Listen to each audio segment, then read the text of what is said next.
Uma coisa Eu acho que a sacada tá aí. Uma coisa que me afastou quando eu era mais novo da igreja foi isso. Foi a autoridade da igreja de querer Uma soberba da me igreja. julgar as pessoas do que elas podem e não podem fazer. E Deus, eu imaginava que, tipo assim, provavelmente se Jesus estivesse ali, não estaria se importando o que eu quero ou não quero fazer. Eu só queria minha salvação, mas se eu tava usando brinco ou não, se eu tava usando pulseira ou não. Eu tenho um pouco assim, de dificuldade com isso, porque eu penso assim, sabe quando você começa a aprender sobre investimentos?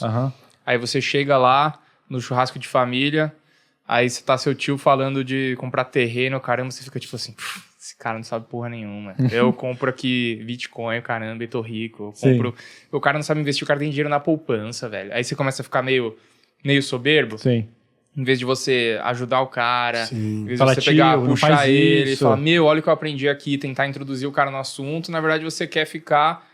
Falando o quanto você é incrível. Quanto que você sabe a mais que ele. E eu vejo, eu acho que principalmente, isso é muito característica do iniciante, né? Porque ele conhece uma coisa nova e aí ele se acha superior ao cara que não conhece. Então, eu vejo muita gente, principalmente quando é entrante no mundo da religião, o cara fica soberbo. Tipo, cara, agora eu pertenço ao mundo que você não pertence. Então, eu posso apontar o dedo pra você e falar, cara, você tá fazendo merda, você é idiota e eu sei tudo.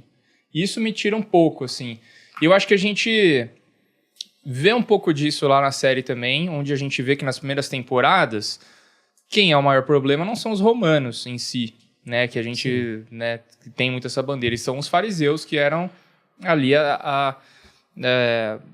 como que eu posso dizer ali? Eram autoridades. As autoridades da judaicas época, da né? Como é que vocês veem isso nas questões de proibição, das pessoas falarem, cara, não faça isso, não faça aquilo, de ficar falando em nome de Deus, cara, como é que vocês enxergam isso? O julgamento, né? Isso me incomoda um pouco, entendeu? Uma coisa que eu falaria, eu entendo o que você está falando, mas eu acho que tem um olhar que a gente não pode esquecer, até quando a gente assiste, até quando a gente vê a relação de Jesus com os discípulos, por exemplo, que vocês estavam falando. Jesus, ele acolhe eles do jeito que eles estão. Né? Seja Mateus, que era um coletor de imposto, seja Simão, que estava pescando. Ele, cara, vem, do jeito que você está, vem. Mas ao caminhar com ele ama tanto eles que eles são transformados. Sim. Jesus não era um líder que deixava de corrigir as pessoas. Ele, como líder naquela posição, por várias vezes falou, Simão, presta atenção, é por aqui, não é por ali não. Porque a Bíblia fala uma coisa que é o pai que ama corrige. Né? Um pai que ama, ele não vai deixar o filho fazer qualquer coisa o tempo inteiro. Tipo, você sabe que vai dar ruim seu filho botar a mão, você fala que tá com um bebê de 10 meses, né? Você estava falando antes. Eu tenho 2 bebês em casa. Eu não vou deixar meu filho enfiar a mão na tomada. Eu sei que vai ter um choque, então eu vou puxar e falar, não faz isso, vai te machucar. Então, acho que a gente não pode olhar para um Jesus que só acolhe e nem para um Jesus que só corrige.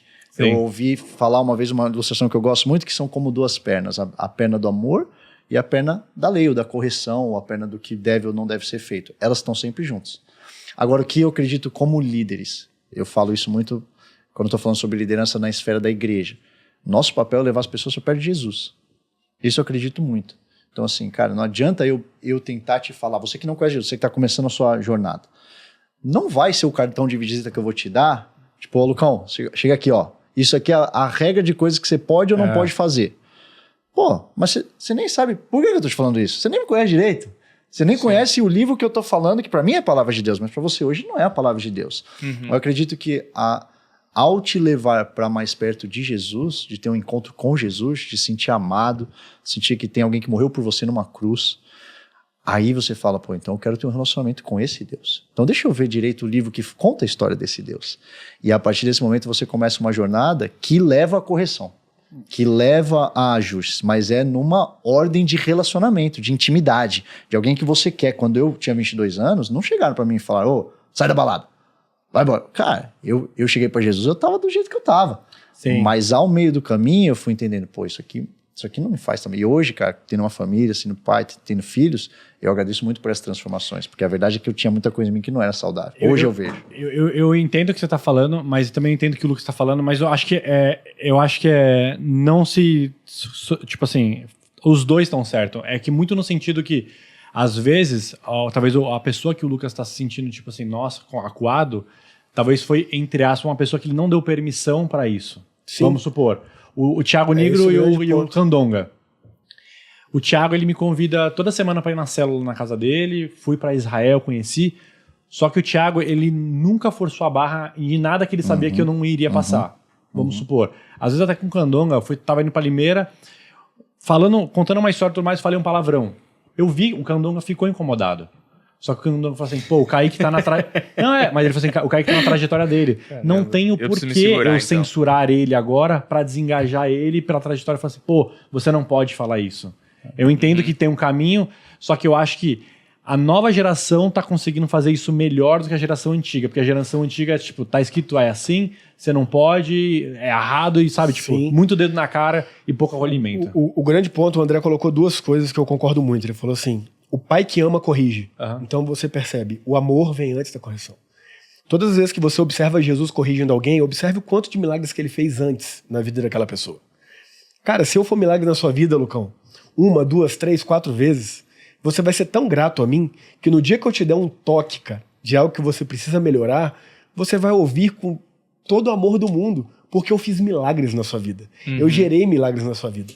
O grande problema é que as pessoas querem corrigir, apontar e julgar sem sequer saberem o seu nome, sem sequer te conhecerem.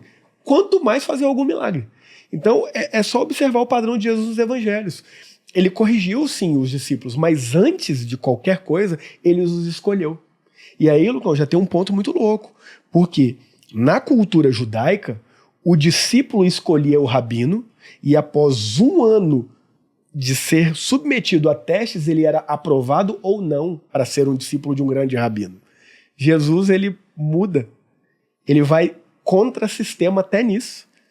Ele faz o quê? Ele escolhe os seus discípulos. E ele escolhe homens que já estavam em suas devidas profissões, ou seja, não conseguiram ser aprovados na escola rabínica, se é que tentaram. Então, você vê que antes de corrigir, ele os chama. É como se o Neymar, vamos pensar Jesus num nível Neymar no futebol. O Neymar, o Kaique tá lá jogando lá no timezinho lá, 4ª divisão da Série D. E o Neymar chega e falou, Kaique, vem jogar comigo. No Real Madrid. Vem andar comigo lá no time que eu tô, lá no Real Madrid ou no PSG. E aí o Kaique vai. Aí o Kaique largou tudo pra seguir o Neymar. Largou tudo o quê? O que os discípulos largaram, teoricamente, para seguir Jesus, que era só o maior expoente dos rabinos, fazendo coisas e sinais e maravilhas que ninguém nunca tinha feito, já se comprovando como Cristo. Então eles abrem mão sim, mas nada comparado ao que era seguir a quem eles iriam seguir. E ali começa um processo de correção, mas ao serem escolhidos. Então o Neymar vai e começa a corrigir agora o Kaique. O Kaique bate melhor aqui na bola. O Kaique, tá. Poxa, mas olha o que o Neymar fez com ele. Tirou ele daqui e levou ele para lá. Pensa agora nessa lógica. Jesus chama esses homens que não tinham a capacidade para serem rabinos, por isso que estavam seguindo suas profissões, os chama para ser discípulos do maior rabino que o mundo conheceu, e aí eles vêm, eles começam a ter a vida deles transformadas e automaticamente, após esse milagre, após esse amor, começam a ser corrigidos.